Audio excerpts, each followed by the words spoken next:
Hey everyone, welcome to another episode of Live with Normal. I'm J.M. Padini, the Development Director for the National Organization for the Reform of Marijuana Laws. It's Friday, April 12th, 2024. You know what that means, friends. It's time for us to talk all things cannabis, science, and policy news, and for me to answer your burning questions live. Hey, thanks for joining us this afternoon. Wherever you're watching from, take a quick second to hit that like, follow, or subscribe button so you never miss when Normal goes live.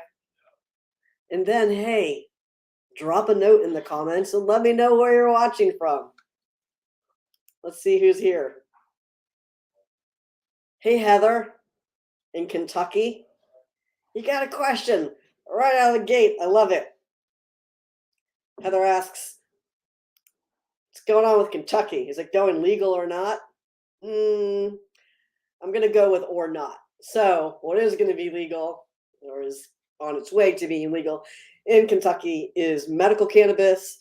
Fortunately, Heather, you have a really fantastic chapter of NORML in Kentucky NORML. And if you're not connected with them, definitely get connected. You can find all that information on the NORML website, of course, or you can go to the Kentucky NORML website, which is KYNORML. That's KYNORML.org. Hey, Amber on Instagram asking about the MORE Act. I don't have anything to tell you about the MORE Act right now, Amber, but thanks for asking.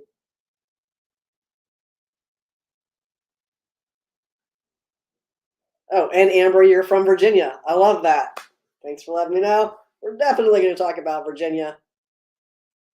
Hey, Grateful in Kentucky on Instagram. Hey, Shan on Instagram in Sacramento. I can't show the Instagram comments on this platform. It doesn't work like that. Hey, Scott, good to see you. Hey, Woodyard, welcome back. Hey, Ellie. Hi, Tree. Always good to see you here, friends. Hey, Mavs. That's your name, in case you didn't know. Hey, Mavs on Instagram at VCU, right down the street. Hey, QT. Watching from Denmark. Wow, but from Virginia. That's amazing.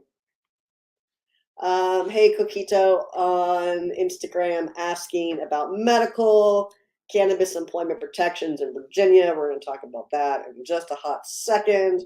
Hey, Equinox in Fredericksburg.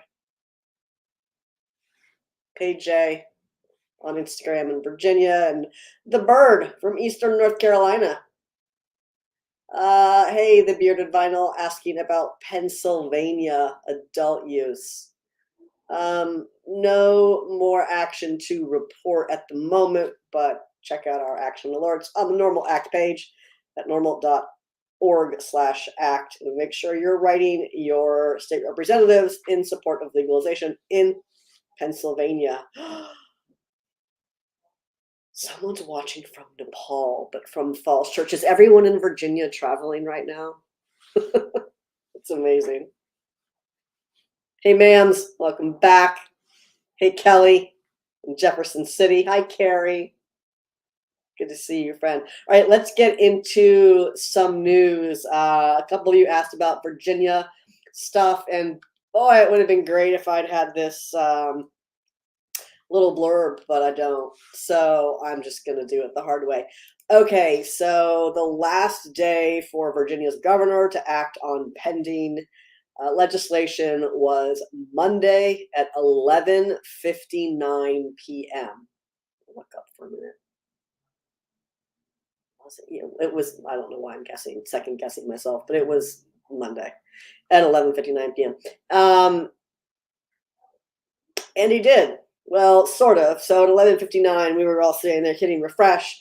And what we got was a web page that was like, oh, you can find the list of bills that he vetoed here. And it wasn't, there was no list. It was like, it'll be updated here. And you can find a list of bills that he's acted on here. And it also wasn't updated at that time. So I guess like deadlines only apply to some of us.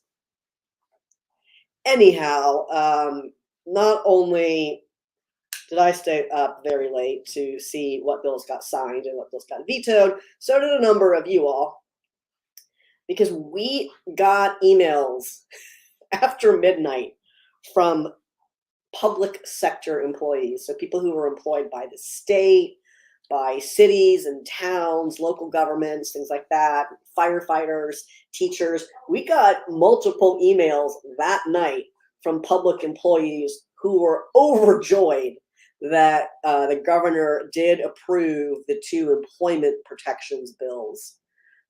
So now, you can't just get fired for being a firefighter who uses medical cannabis in Virginia. Medical cannabis protections have been in effect in the state of Virginia for medical cannabis employment protections for a number of years now, since 2021. But inadvertently, public employees were excluded because of the way employer was defined somewhere else in code. It didn't have anything to do with medical cannabis law or cannabis law. It's just some inadvertent oversight. We found this out, and turns out employers were firing people because they felt like they could. Firefighters overwhelmingly. And so we worked with firefighters and Delegate Helmer for 3 years to get this bill on the governor's desk and get it signed. We were able to get it on his desk with strong bipartisan support because Democrats had the majority and the bills weren't just getting killed in committee. So teamwork makes the dream work. And we also had Senator Pekarsky and Senator Jordan step up to join this year in this effort. And those bills were signed, takes effect on July 1st. So if you are not employed by the state or a local government or a subdivision thereof right now, and you're a medical cannabis patient, you cannot be fired. So meaning you can't be discharged, disciplined, or discriminated against for using medical cannabis with a valid written certification in the state of Virginia. And then for public employees, everyone except for law enforcement. It will not extend to law enforcement employees in Virginia because Virginia Republicans asked for them to be removed. So everyone but law enforcement. Hey, Shan asking, do we have any news on consumption lounges in Sacramento? I don't have any specific news on that, but I'm wondering if California NORML may have written anything about that. I'm taking a quick peek on the California NORML website. All I can tell you is that Mayor Breed kicks off San Francisco Weed Week. That's what I can tell you, which doesn't answer your question about Sacramento, but I'm sure we'll publish something if there's meaningful action. Oh, hey, Magic on Instagram. I'm really glad that that is working out for you with the employment protections. Awesome. Just really happy to see that. I did share to the people who have written us and messaged us and said, thank you, these employment protections matter. I have been sharing this with the patrons. And it is really meaningful to all of us to see that, these bills that aren't super sexy, don't make splashy headlines, they matter to real people and they change real lives. And that's important to us. Hey, Fred, happy Friday to you in Loudon. Hi, Sherry. Good to see you, friend. I know, Tree. Look, the grass is always greener somewhere, even when it's still kind of red. Hey, Mr. Jaggers, I'm so glad you asked. Mr. Jaggers says, why can't the police have access as well? Is their job not stressful? Well, they can't have access, but what they cannot have is employment protections. And the reason is because specifically Senate Republicans asked for police to be excluded, law enforcement to be excluded from these employment protections. It wasn't House Republicans, it was Senate Republicans wanted them excluded. So that's how that went down. And then we went back and amended the House bill to reflect the Senate exclusions. And then some of them still voted against the bill anyhow, so neat. I love making for concessions for people, for them to just then still vote against it.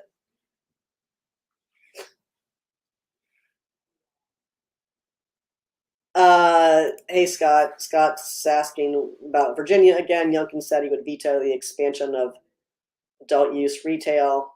Well, the licensing of adult use retail. What did he do with that? Yeah, he vetoed it. He did veto that. You can see it on the NORML website. So, in addition to the governor approving these employment protections bills, he vetoed not only the adult use measures that he vetoed a few weeks back, but he vetoed the Senate version of parental rights protections. So, yay for public employees keeping their jobs, says Governor Youngkin. Boo, says Governor Youngkin to people keeping their children. He's of the belief that CPS isn't taking children out of the home for cannabis use only, and I largely don't disagree with that sentiment. However, courts across the Commonwealth are denying custody or visitation in custody battles. That is absolutely happening. You get calls for this on a regular basis from not only, well, we typically get the calls from their attorneys where they're like, oh, well, I had my client present their medical cannabis certificate because they think that they're like on the up and up. And then what happens is that ends up being used against them, even though they're not doing anything wrong under state law. So yeah, I guess we'll just have more of that, another year of that. I actually did have a call from CPS last week asking to explain the law to them, and they were perfectly satisfied with what the law says, and like, oh, it doesn't seem like this is a problem. But courts, it's going to continue to be a problem there. Hey, Mams. Mams asks again about Virginia, not to be too technical, but does the new employment protection law include agencies receiving federal money? Yes and no. There has always been a provision in the employment protections law allowing, excuse me, I'm going to open it and read it to you, allowing certain employers to be exempted. And so the employers, I'm reading it again. Nothing will require an employer to commit any act that would cause the employer to be in violation of federal law or that would result in the loss of a federal contract or federal funding. And then there's some language about federal defense industrial base sector employees, which is like shipyards, that do hair testing. So we've never heard of an employer losing federal funds because someone is participating in a authorized state medical cannabis program. They just have to make up another reason to fire you. Hey, Nicholas is asking on Instagram, can I mention the differences in per se laws around the US, more specifically on how each state is different? Yes, Nicholas. Some states have DUID, driving under the influence of drugs, DUID laws, where they have adopted what are known as per se thresholds for the amount, the nanograms of inert THC, or of THC, sorry, I'm talking about two different things. The amount of THC that can be in one's blood, this is typically what we're looking at for DUID, is THC in one's blood, and it varies state to state. Most states don't have per se DUID laws, and they're not backed by science. They're not supported by science because the amount of THC that's present in one's bodily fluids is not indicative of impairment. Study after study after study after study comes to those conclusions. This is our opinion. This is what science says. Nonetheless, some states have these per se DUID laws, and the way that they got to their per se numbers is because that was the threshold to which their equipment could test. So when you see states that have 5 nanograms, that's because that's the capability of their machines. It's not because 5 nanograms has anything to do with impairment. It's just what their machines could test for. Same thing with 10. We've had, like, in the beginning when these started rolling out, we had 10 and then we had 5. You've seen more and more states repeal these bad laws because it's junk science. If you want to look up your state or see who's got what, you can find that on the NORML website under the state laws section. The Canna professor asks, can medical cannabis be covered by insurance in New York State? I do not believe that to be the case. There are some states that allow or require workers' comp to cover medical cannabis. And I'll see if I can come up with a quick list of some of those states. See how fast. Looks like there's an action alert for New Jersey to require workers' comp to cover medical cannabis. Missouri has a bill to not remove the allowance for workers' comp benefits.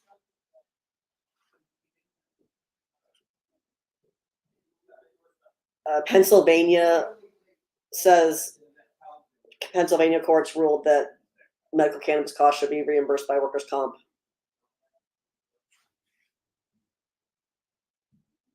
So yeah, workers' comp is where it's at. Hey, Charlie, asking about CDL drivers in Virginia. So that's going to be an example of where one is subject to federally mandated testing. And what a great way to get me back on track, Charlie. Thank you very much. So one of our news items this week, something we've reported on before, but we're going to report on it again. It turns out that since 2020, more than 139,000 commercially licensed drivers have failed mandatory drug tests for cannabis. And this is far more than the total number of test failures for all other substances combined. No surprise there, given that THC metabolites are fat soluble, so they stick around the longest, unlike other substances. This is causing an exodus of drivers from the industry. Drivers are not reapplying to work in this industry when they fail their tests. I think it's 70% of drivers. Yep, approximately 70% of drivers with drug test failures have not reapplied for work in that industry.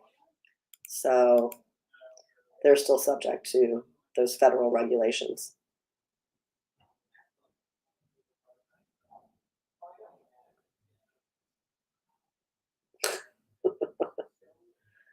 DRS, yes, that is the party of law enforcement for you.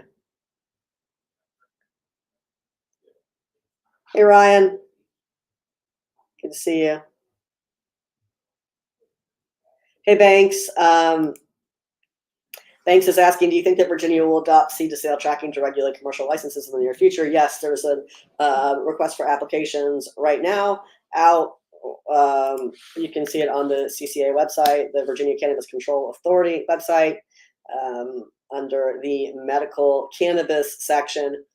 The CCA is accepting seed-to-sale proposals. And this isn't to say that, CCA, this isn't to say that that Virginia does not already have seed-to-sale tracking.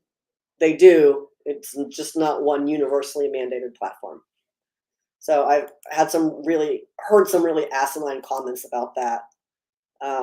Yes, Virginia already has it. It's just not a an overarching platform that everyone's required to use. Can I start bribing politicians? With what money? Can continue to lobby them with the voice of the people. It's taking too long to deschedule. Oh, that thing wasn't moving. I thought there were no comments. Sorry, Magic. I missed your question because I thought that there were no more comments, but there are. Magic is asking, what do you need to be certified to work in a Virginia dispensary? Yeah, they have. I mean, you can work at the front desk. You don't have to be anything in particular. People who are dispensing have to be a pharmacy technician, or at least, like, I think 1 year into that training process. Yes, Chris, on Instagram, that Governor Youngkin vetoed the adult use bills. Hey, Monty, asking about Charlotte. Any news on Charlotte? I don't have any news on Charlotte, but I think we talked last week about the medical cannabis dispensary that's set to open in Cherokee, North Carolina. It's supposed to open on the 20th, which is a week from tomorrow, surprisingly. Hey, Scotty, welcome. No, we're still here. Still taking questions. Let's do some more news. Okay. And well, I feel like we do this a lot, but listen, it's because it's true. And what will come as a surprise to no one, turns out that there was a study done, an analysis done, and it was like over a 26-year period, so pretty big analysis. And patients who live in medical cannabis patients who live in states that allow home cultivation and that have a wide list of qualifying conditions reported the most significant improvements in mental health. I know. Yeah, patients in medical cannabis states report improved mental health, and even more so in those states that have that allow personal cultivation for medical cannabis, or that have a good list of big list of qualifying conditions, particularly with pain. Hey, Janelle, you're going to Lobby Day, May 6th in Sacramento. Awesome. We have information on that. Usually I share it later, but I'll share it now because Janelle brought it up. California NORML's Lobby Day is May 6th at the Capitol Event Center in Sacramento.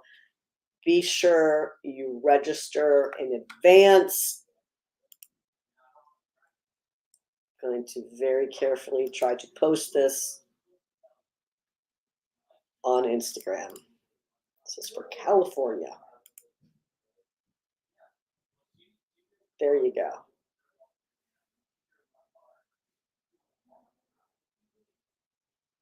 Boom. Hey, thanks on Instagram. You just started following us. Appreciate that. Hey, Wade, what did you miss? So many things, my friend, so many things, but there's still so much more to come. So here we go. Hey, drop me an emoji if you agree with this one. Some emoji that's like related to plants would be fun.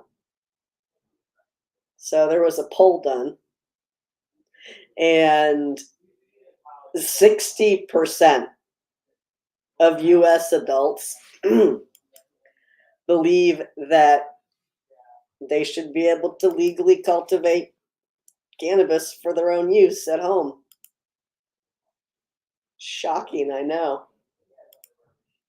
And then I think there's some, like, even more, really, some, can I have the news on here, please? There's some even tastier nuggets in this. Woodyard agrees, Tree agrees. There's some even tastier little nuggets in here. So among the people who responded to this survey and said they were cannabis consumers, 81% of them supported home cultivation rights, 60% overall, 81% amongst those who consume cannabis. And then 62% of those people said that they would prefer to grow their own cannabis at home. So there you go.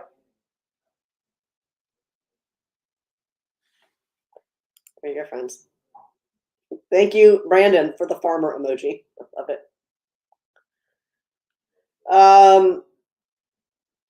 Speaking of growing at home, why not? Let's talk about this one. In no particular order for the news this week, Oregon's governor signed legislation that halts the issuance of any new cannabis licenses, either for retail or for cultivation. Their Liquor and Cannabis Commission won't be able to accept any new license applications until there's a significant increase in population growth. So that's what's going on in Oregon. Does not appear to be any shortage of cannabis in that state. On the flip side, Hawaii's governor. So Hawaii was trying to do adult use this year. That's not going to happen. So in what feels like some wonky little consolation prize, Governor Green has come out in favor of letting doctors decide, letting physicians issue recommendations to any patient they think may benefit. Other states do this because why wouldn't we just let healthcare providers practice medicine instead of making up some list of conditions?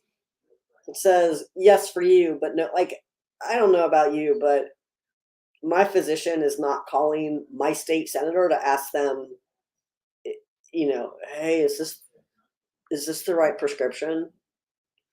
Should I perform surgery on JM? What kind? That's not how it goes.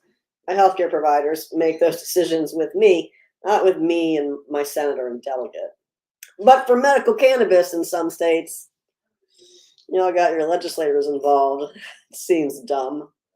So thanks, Governor Green in Hawaii, for coming out in support of this. And really what's good is he hopes that regulators are able to do this expansion without the need for any additional legislation. So hope that happens. Hey, JR on Instagram asking if there's any way to use the courts to legalize retail sales in Virginia. JR says, I feel cheated by our Humpty Dumpty legislature on this issue. I love that. The short answer is no. I mean, the law was written with a reenactment clause, and there was no reenactment. So it's just that simple.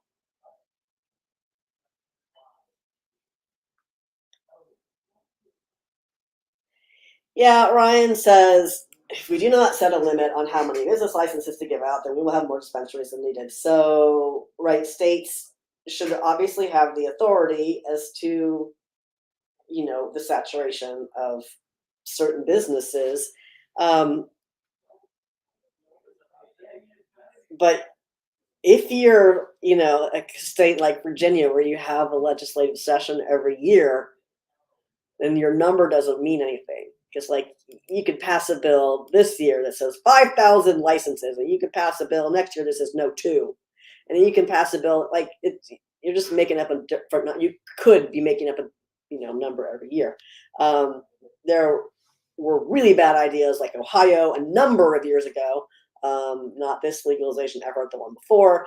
They tried to pass a constitutional amendment that would have included a limit. That's dumb. Really, the smart way to do it is to let your regulator make these decisions, is to have a regulator that has expertise in cannabis, that actually regulates cannabis in your state, and then empower them to make regulatory decisions. I know that takes power away from the legislature, and that's big, scary. It's really a better choice. You're welcome, Janelle. Thank you.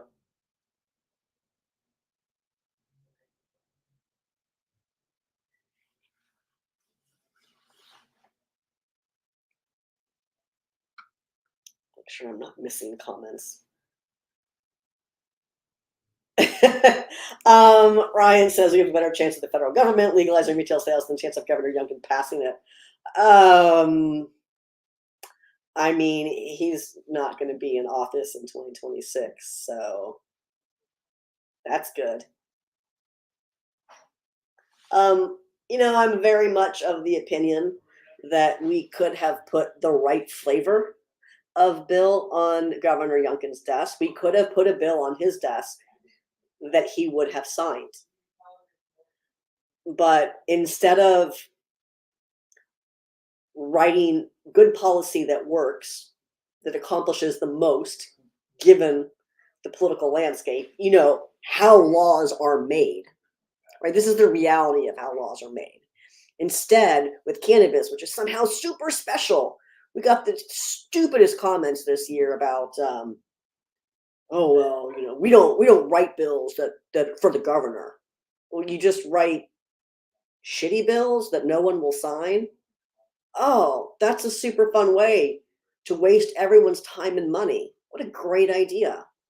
Because compromise definitely isn't how we get every other bill passed. I think for some people, they saw political expediency in getting a veto, right? And like, oh, he's the bad guy. Yeah, we could have put a better bill on this guy's desk and he could have signed it. And you could have had retail sales. But that's not how it went down this year in Virginia. Hey, Christopher. Christopher asked, what sort of act of God would it take to get movement in Georgia? Not an act of God, just this. As you well know, Christopher, elections have consequences. So you know what that means you have to do? You have to make good choices. Georgia did not make good choices when they voted in wackos that have really bad ideas about cannabis policy. See, if you elect people who are terrible on cannabis policy, then you will get terrible cannabis policy. The good news is we got you. Before you go vote for someone, maybe take a quick peek at our voter guide and see where they stand on the issue. Now listen, we're all here to talk about cannabis policy. It's what this show is about. It's what NORML's been doing for over half a century. So I get it. Maybe you're going to vote on something else. That's not what we're here to talk about. So we got a voter guide for you, where people stand on cannabis, vote.norml.org. Check it out. Make sure you know before you cast your vote.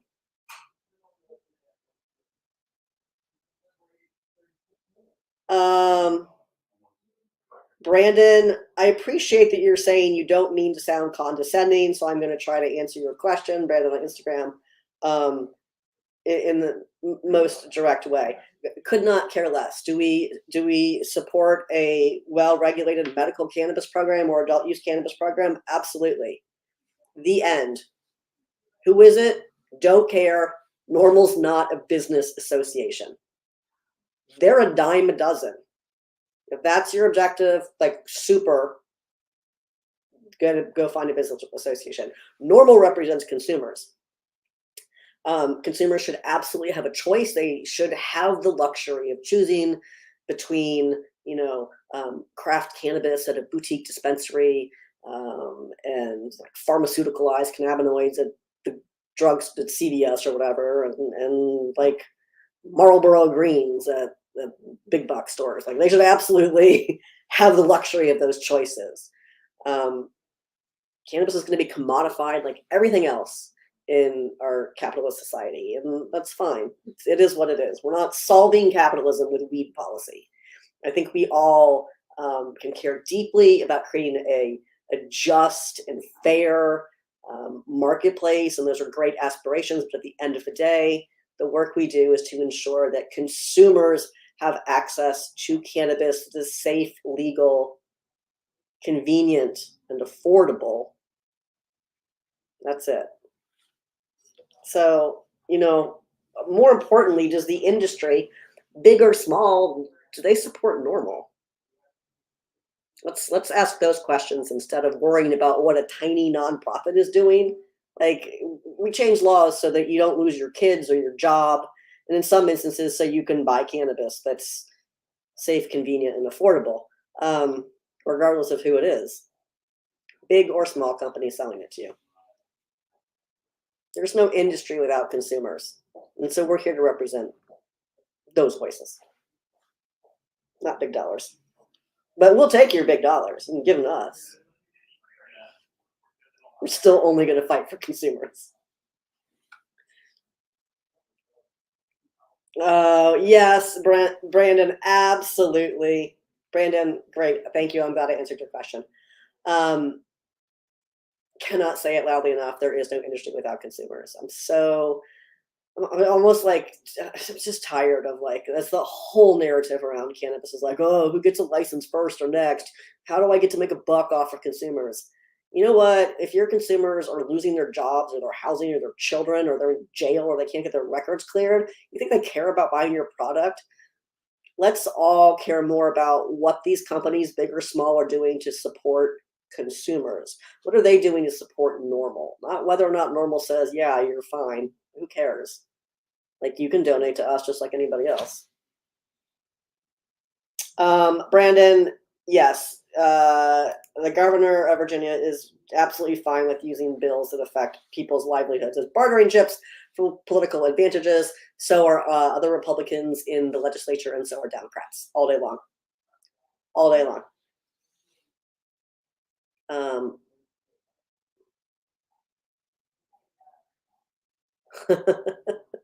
Here we are. Yeah, absolutely. Yeah, yeah. Well, I'm glad you're the cannabis crusader of the Norfolk Fire Rescue.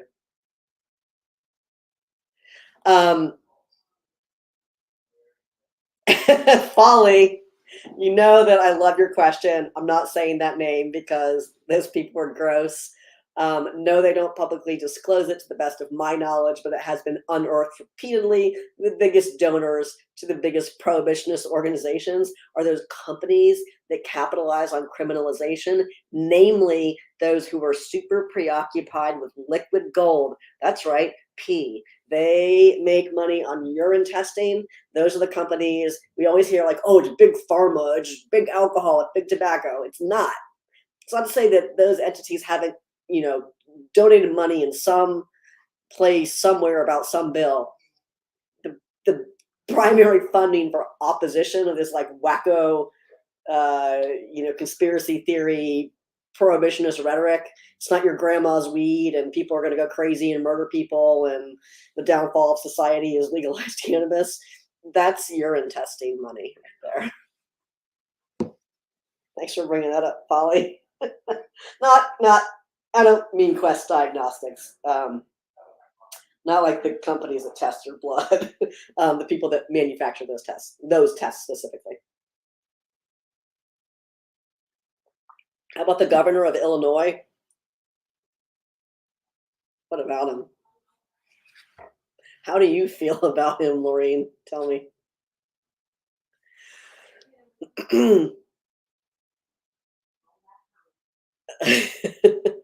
Hey, Samuel, welcome. We could do a lot of good things with tax money related to cannabis, and I think each state can probably make their choices best on that, because some states need more money for housing. Some states are looking at things like, how do I provide access to capital for cannabis startups? I think it's a really novel way to approach what gets lumped into the term equity, is to take capital and put it into a fund. We did that in Virginia. Yeah, Christopher. Christopher says Georgia's going to profit big time off the adult marijuana market in Florida once it passes. I presume you mean by arresting people at the border. Yeah, thank you. There you go. Coquito on Instagram asking, is insurance an option to cover a medical card? So in Virginia, You do not have to go to any special provider. Like, you don't have to go to someone who's just a medical cannabis service provider. You can go to your regular healthcare provider. So if you're getting the physical, your doctor could absolutely issue you a certification at a regular appointment. It's really up to the provider how they do it. BCSO on Instagram is asking about rescheduling from 1 to 3 versus descheduling. NORML favors descheduling. We've written extensively about it and what descheduling versus rescheduling means. Rescheduling has little impact, if any, on the consumer. And from an industry perspective or from a consumer perspective, every single state that regulates cannabis will be just as in conflict with federal law if marijuana is Schedule 3 as it is now when it's Schedule 1. Making it Schedule 3 does not change any of that. Still just as in conflict with federal law.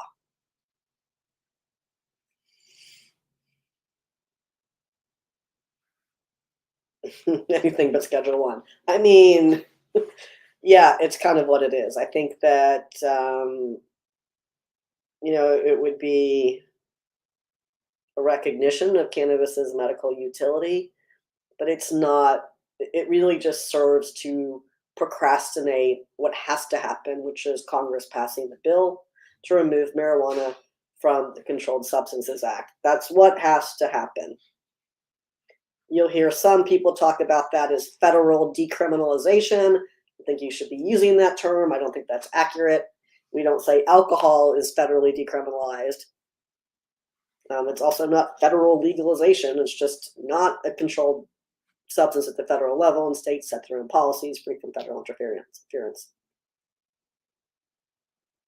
Yeah, I mean, Christopher, that's also, a valid point. Some states have trigger laws where if marijuana is rescheduled, it gets rescheduled there as well. Marijuana isn't even scheduled in Virginia anymore. We just took it off. So, could be good. Good is a loose term. It's just not I don't think it deserves all the fanfare that it's getting when people are like, oh, it's going to make science easier. No, not really. First of all, cannabis is one of the most studied substances on Earth.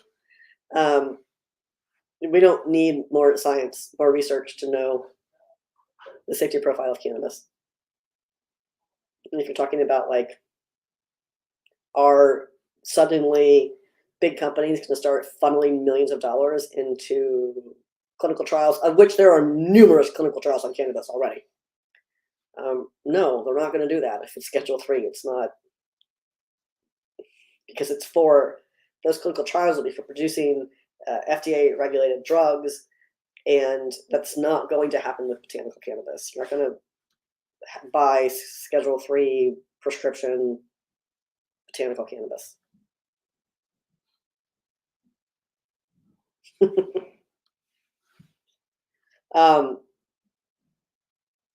You sign up to get in a clinical trial. I think there's a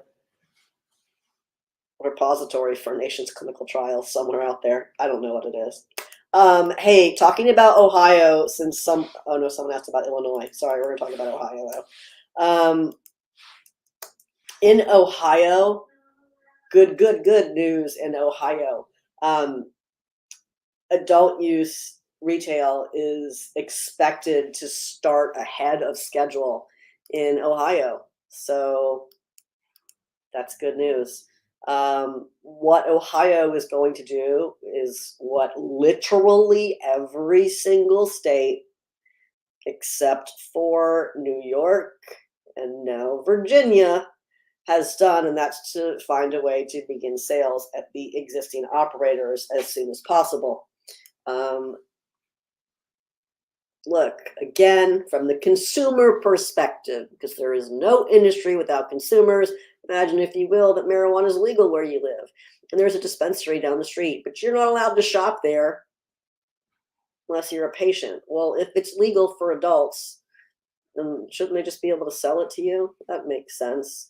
But no, let's bicker about, instead, let's prioritize who gets to make money first or next off of you. And until then, you can just wait.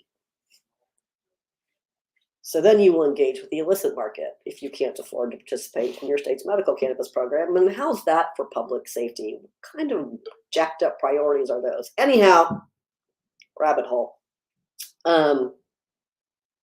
As NORML's Paul Armentano says, the sooner consumers have market access to cannabis products, the more quickly we'll begin to see disruptions in the unregulated marketplace.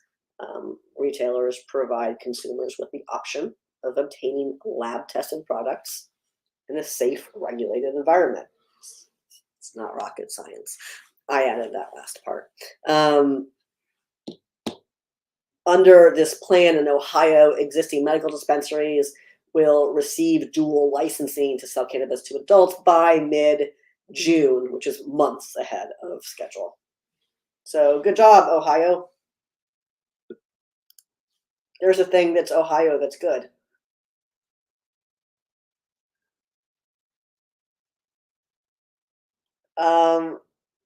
Hey, BCSO on Instagram talking about Florida and Lorene. I'm going to mention that Lorene says I have to pay a lot for medical cannabis certification, right? So yeah, in Florida in particular, so Florida's ballot initiative qualified. So it will be, legalization will be on your ballot in Florida in November.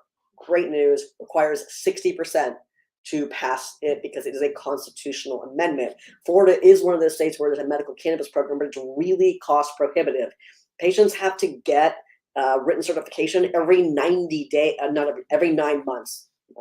Every 9 months. That's dumb. Like, what a racket. And they're expensive. They're hundreds of dollars. So this is great. This ballot Amendment 3 in Florida would allow existing medical operators to begin selling to adults who are 21 and older who don't have to be patients. Super. It would also allow because it's a constitutional amendment, it would allow the legislature to pass bills to license new businesses. Win-win. Coquito, I don't have any updates on North Carolina. As far as we know, Cherokee is supposed to begin selling medical cannabis on the 20th.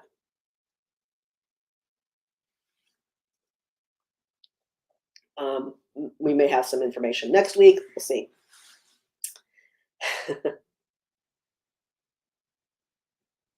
Christopher. Listen, Christopher, as you well know, favorite kind of cannabis is legal cannabis. What am I drinking? I didn't even mean to show that, but it's Waterloo, strawberry Waterloo. It's not, I need more. My voice is breaking. I thought it was every 9 months in Florida. You think it's every 6 months? But I do know it's very expensive there. Hey, Jesus in Pennsylvania.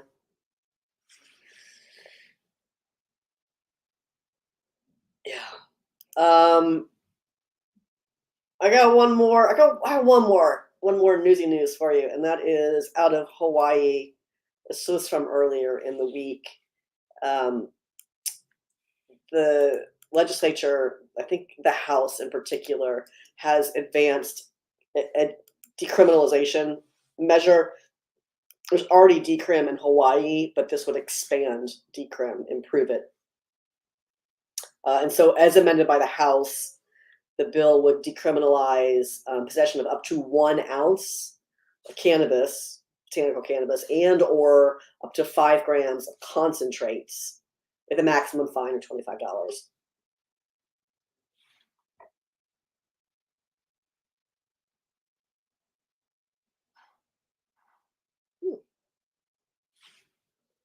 All right, good to know. Oh, yeah, Hawaii's, I agree, Christopher. We watched a lot of hearings in Hawaii, and they were wild. They were wild. The people that they got lined up to spout off some rhetoric. And just like, if you're there, you testify. There are like 80 people testifying. Like here in Virginia, they're like, no, 5 minutes, both sides. That's it.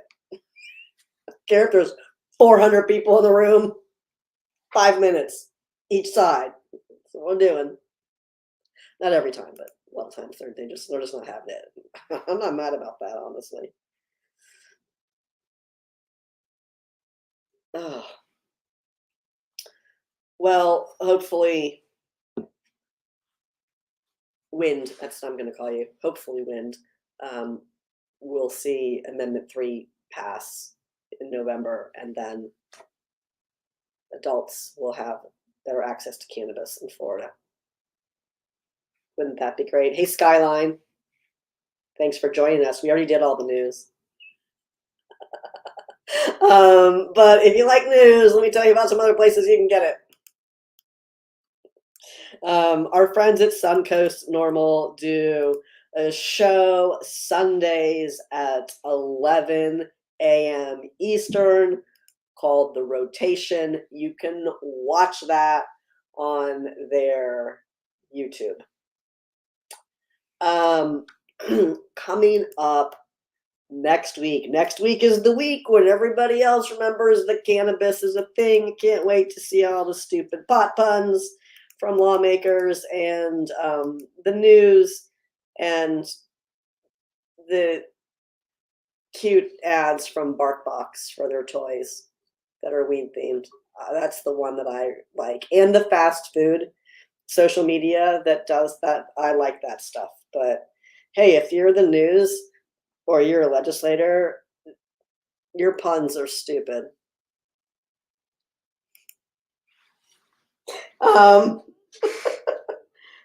Samuel. Good to know. Samuel's been watching Suncoast NORML's YouTube channel. Hey, the National Cannabis Policy Summit is April 17th at the Martin Luther King Jr. Public Library in Washington, D.C. You can get tickets now. Go to the National Cannabis Festival website or to the link that I shared. If you just go to the website, you're going to go under experiences and scroll down to Summit. On the Summit, you will see the free registration. This is free. Free. The Summit opens at 9:30 on the 17th. There's a morning coffee networking reception. And then we get into some talks, some panel discussions. We'll hear from members of Congress. We'll hear from Senator Warnock for opening remarks. We will hear about cannabis policy and the election. We'll hear about providing retroactive relief for cannabis offenses. We'll hear from Senator Merkley. We'll hear the economic case for cannabis.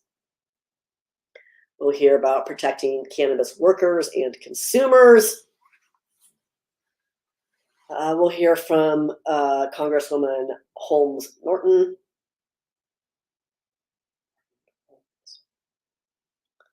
We'll hear from Majority Leader Schumer,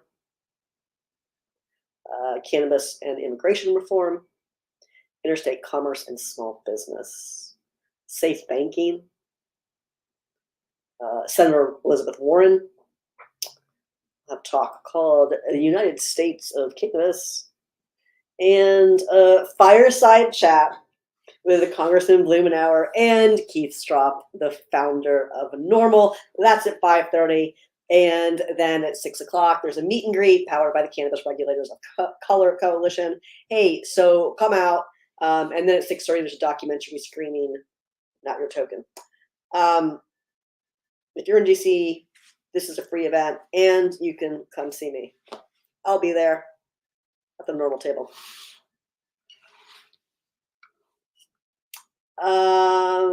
Hey, BCSO asking why didn't Biden take care of cannabis as promised while he had control of Congress? Well, I think control of Congress is your key right there.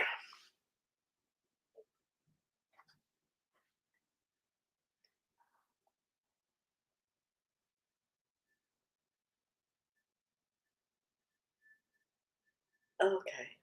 Yeah, I agree. Um,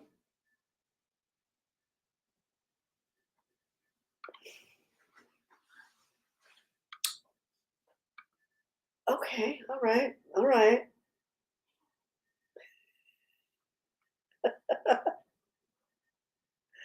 Oh my God. Okay. Excuse me. Back to more events.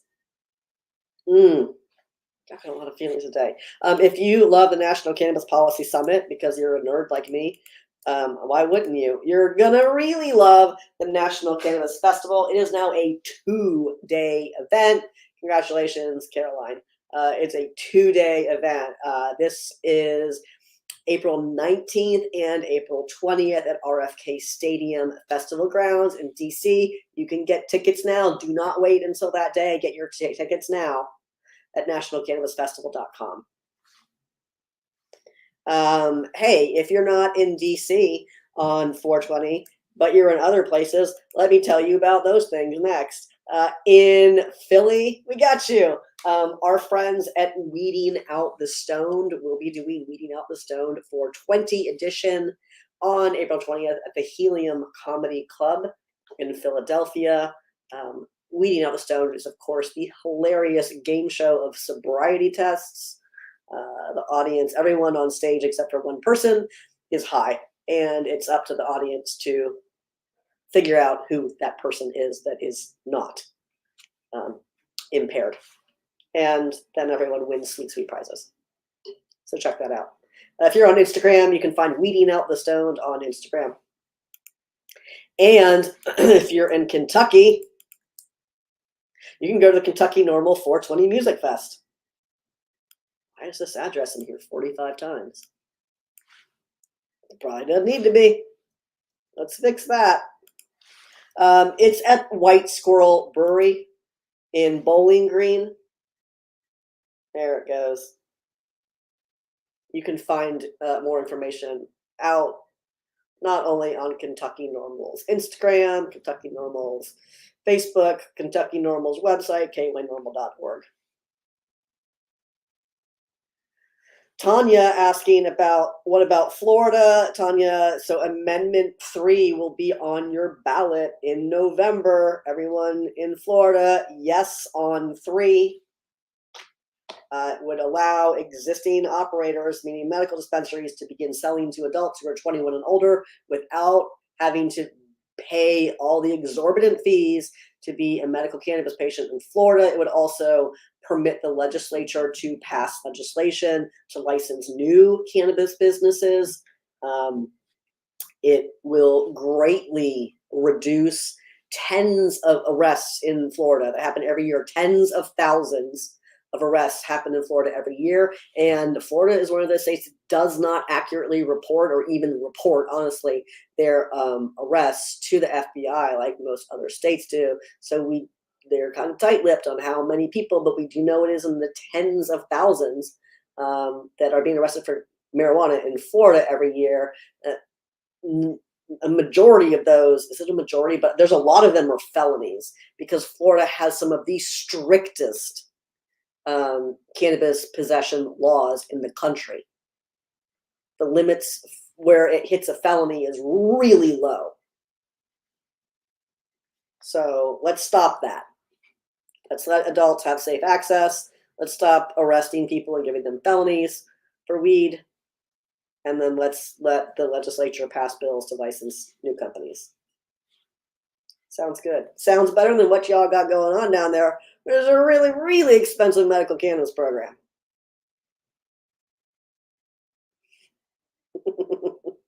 Once upon a time, I wouldn't have been able to do this live stream for a number of reasons, Christopher. A number. We already talked earlier about California NORML's Lobby Day on May 6th. This is at the Capitol Event Center in Sacramento. Make sure you sign up in advance for that. You can find it on the California NORML website at canormal.org. 2 more things I want to tell you about. NORML Aspen Legal Seminar. Hey, are you an attorney? Do you need continuing legal education credits? Or do you just like cannabis law and want to hang out with me in Aspen, Colorado? You should. It'll be great. and there'll be a lot of attorneys there. It's really a great way to connect with legal experts from around the country and to learn a whole lot. NORML Aspen Legal Seminar is May 30th through June 1st. It's at the Gant in Aspen, Colorado. Our reduced rate room block will expire on April 30th, so make sure you register and get your room now. These rooms will sell out. You can find out more information at norml.org/Aspen. If you're watching us on Instagram, you can go to NORML's Instagram and click on our link in bio, and then click on the Aspen picture, and it'll take you right there. Coming up after that is the, I wish I had, I gotta put this on my script. CWCB Expo happens every year in New York. This year, CWCB Expo #1 is celebrating their 10th anniversary. This will be June 5th and 6th in Manhattan at the Javits Convention Center. Come see me there. And also super fun news around CWCB Expo, who they are just like such incredible supporters of NORML. The rooftop bash happens on Tuesday, June 4th, which is right before the evening of the expo before it kicks off. And at that rooftop party will be the NORML formal. So come do that. See me, donate, win sweet, sweet prizes. I'm going to give you a link to CWCB Expo. It's at cwcbexpo.com. You can also find CWCB Expo on Instagram. We will have some ticketing links in our emails coming up later this month. So you want to make sure you're subscribed to NORML emails so that you're getting those discount codes. It's super, super easy to do. I'll even drop a little link in there for you in just a second. You're going to go to norml.org/subscribe. Make sure you check the weekend weed read box, because I want you to get the weekend weed read. It comes out on Saturdays. Our newsletter comes out on Thursdays at 4:20, and then it comes out like a funner version. That's the word. The weekend version comes out on Saturdays. The Saturday morning's about 9:15 Eastern. Make sure you're subscribed to get not only the Thursday newsletter and our action alerts, but also the weekend weed read. So you get those discounts to events that we like. And if I haven't told you yet, you also want to check out NORML's Smoke the Vote voter guide. Before you vote for people, make sure you know where they stand on cannabis. Make good choices, friends.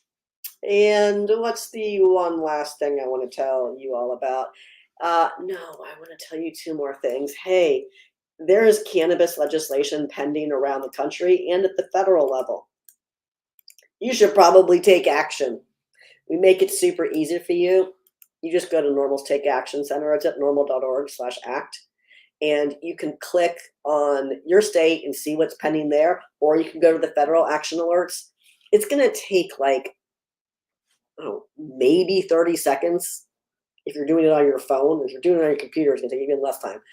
But there's a little more scrolling if you're on your phone. That's it. It's going to take a few seconds for you to click, and it's going to send emails, pre-written emails from you to your representatives. Super easy peasy. Thanks, Christopher. You just say this, so I'll show it, and I love it. I'm here for it.